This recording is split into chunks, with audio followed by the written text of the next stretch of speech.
नमिताच्या मारेकऱ्यांना अटक करा, आर्य वैश्य समाज बांधवांचं उपविभागीय अधिकाऱ्यांना निवेदन। छत्रपती संभाजीनगर येथील नमिता चौधरीचा गुरुवार दिनांक 21 मार्च रोजी संशयास्पद मृत्यू झाला। प्रकरणाचा छडा लावावा आणि तिच्या मारेकऱ्यांना कठोर शिक्षा करा या मागणीसाठी उमरखेड आर्य वैश्य समाज बांधवांनी उमरखेड उपविभागीय अधिकारी श्री मुळे साहेब यांना आज दिनांक 29 मार्च रोजी निवेदन दिलं आहे। नमिताच्या मृत्यूनं सर्वत्र हळहळ व्यक्त होत असून तिचे मारेकरी दुसरे तिसरे कोणी नसून तिच्या पतीसह सासरे, नणंद आणि परिवारातील तिच्या सदस्य असल्याचं नमिताच्या आईवडिलांचं म्हणणं आहे। निवेदनात सांगितलं आहे तर या प्रकरणी जवाहरनगर पोलीस स्टेशन छत्रपती संभाजीनगर येथे आत्महत्येचा गुन्हा नोंद करण्यात आलाय।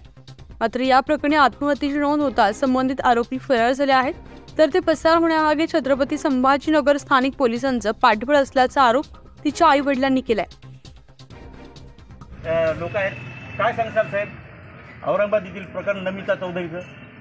उमरखेडच्या शेजारी नांदेड येथील कन्या औरंगाबाद इथे स्वर्गीय नमिता चौधरी हिच्यावर कुटुंबियांनी छळ करून आत्महत्या करण्यास प्रवृत्त केलं आणि या प्रकरणामध्ये औरंगाबाद पोलिसांनी कारवाई करण्यास दिरंगाई केली किंवा योग्य ती कारवाई केली नाही आणि जे आरोपी आहेत त्यांना पळून जाण्यास मुभा दिली।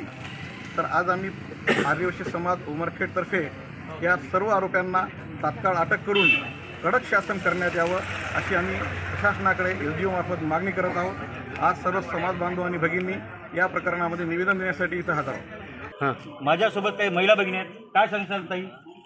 आमची जी भगिनी आहे तिने जी आत्महत्या केली, खरं तर ती आत्महत्या नसून खूनच आहे, कारण आत्महत्या करण्यास तिला प्रवृत्त करण्यात आले मानसिक छळ करून। तर गुन्हेगारास कठोर अशी शिक्षा व्हावी हे आमचं निवेदन आहे सर्वांना, आणि ती शिक्षा झालीच पाहिजे। शासनाला विनंती आहे की लवकरात लवकर गुन्हेगाराला कठोर शिक्षा झाली पाहिजे। न्यूज 15 मराठीसाठी प्रतिनिधी किरण मुक्कवार, उमरखेड, यवतमाळ।